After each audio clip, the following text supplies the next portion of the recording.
Ay, dyan pala kayo. Mga kaibigan, O mga kaibigan, ito ang mga paraan upang makagawa ng isang Filipino Vlog!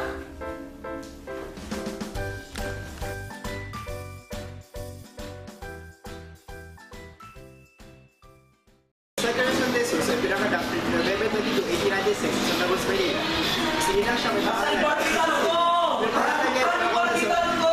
Sige na ito ay puso. Barbitan! Ito sa kanyang katauhan. Barbitan ko! Hola! Paborito ko yun eh! Ito ang nakalusot ng pangalan ng Amerikano.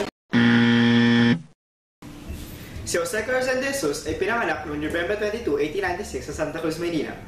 Isinilang siya may pangalan na Jose Cecilio, ngunit palitan niya ito ng Corazon dahil ibig sabihin ito ay puso at tumutugma ito sa kanyang katauhan. Ang kanyang ama naman ay si Vicente de Jesus na naging unang direktor ng kalusugan ng pamahalaan ng Amerikano sa Pilipinas. Siya ay lumaki sa Santa Maria, Bulacan at noong 1918, nakuha niya ang Bachelor of Arts sa Academia de Vera kung saan tinakya niya ng mag-abogasya, ngunit di ituloy. Nang siya'y sumikat bilang manunulat, siya ay kinilala bilang Jose Batute at nagamit ang kanyang mga obra sa mga pahayagan tulad ng Liwayway at Sampaguita. Noong 1930, siya ay umarte sa pelikulang Oriental Blood, ngunit habang ito ay sinasigawa, siya ay nagkasakit. Ang sakit na ito ay lumala at tuluyan siyang namatay noong Mayo 26, 1932. Noong 1913, at siya'y 17 taong gulang pa lamang, ipinahayag niya ang kanyang unang tulang pinangalang Pangungulila. At makalipas na ilang taon, noong 1920, nagsusulat siya ng kolom. Sir! French Para fries, sa stop isang niyo po! Kunin niyo na po, Tagalog sir! na. Kaya mo naman, sir! Thank you. Gusto niyo masahe, sir? Yeah. Masahe! Go!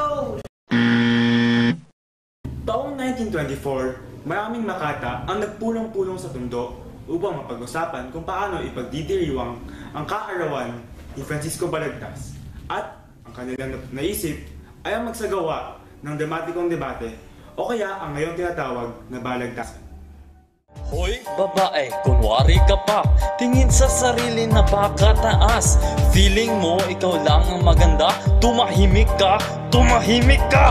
Huwag kang iiyak, di ako maaawa. Huwag kang hahabol, di ako papatol. Teka lang 1 minute, kaping mainit sa akin kong ganda, ikaw ay nahalina. Kung ika'y nanligaw para kang tuta, pag ika'y nabasa dulubog sa lupa. Naparami atang nainom mong kape dahil puro yabang lang ang masabi. Ha ha ha, sino bang kawawa? Mas mabuti pang sa bading ka na sumama. Maraming naglaban sa isa't isa, ngunit para sa mga manonood ay katangi-tangi si Jose Corazon de Jesus at Florentino Collantes. Upang malaman kung sino ang hari ng balagtasan, ay nagtapatan ng dalawa at ang nagwagi ay si De Jesus. At hawak niya ang titulong ito hanggang siya ay namatay. Ang kaalagaan ni Jose Corazon de Jesus ay nagsilbi siyang boses ng Filipino noong panahon pananako ng Amerikano. Isa sa mga sinulat niyang tula ay ang bayan ko. Ang bayan kong Pilipinas, lupain ang ginto at bulaklak.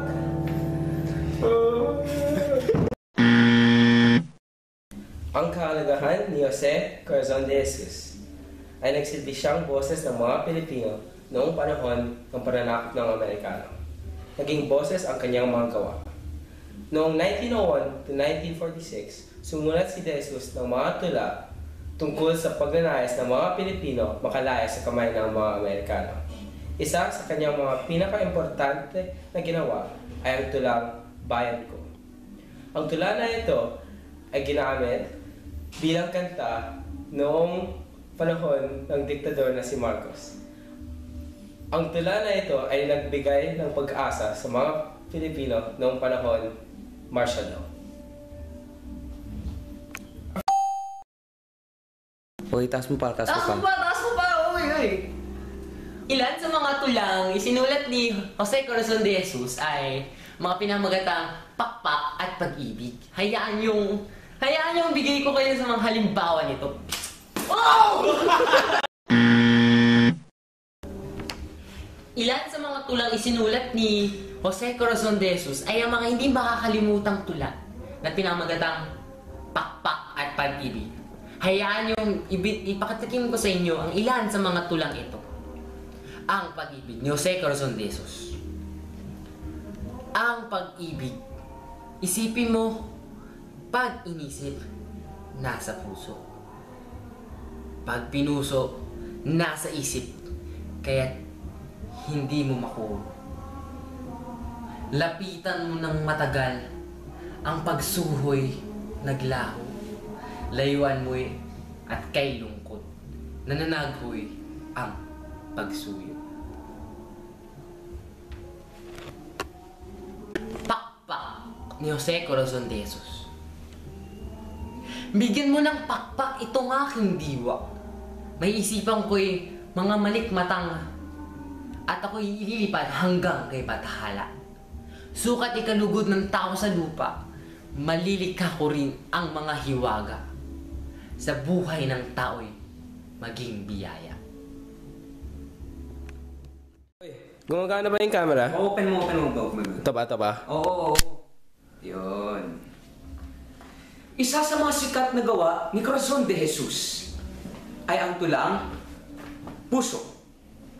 Ano ka? Isa itong patikim sa tulang iyon. Ang puso ng tao ay isang batingaw. Sa palo ng hirap, umaalingaw-ngaw. Hihip lang ng hapis, pinakadaramdam. Ngunit, paglading ng nasanay, kung minsan, nakapagsasaya kahit isang bangkay. Ang puso ng tao'y parang isang relos. Atrasadong oras itong tinutumbok. Oratoryo'y hirap. Minutero'y lungkot. At luha at tiktak. Nasasagot-sagot.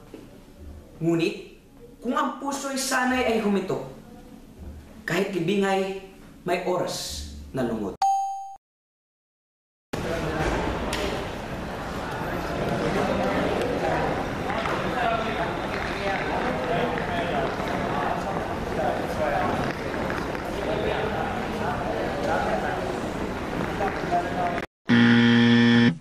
Tungkol sa pag-iibig, ang tulang binasa ng kaibigan ko.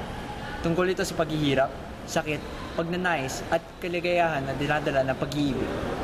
Ang persona ng tula ay isang taong umibig na ng sobra-sobra.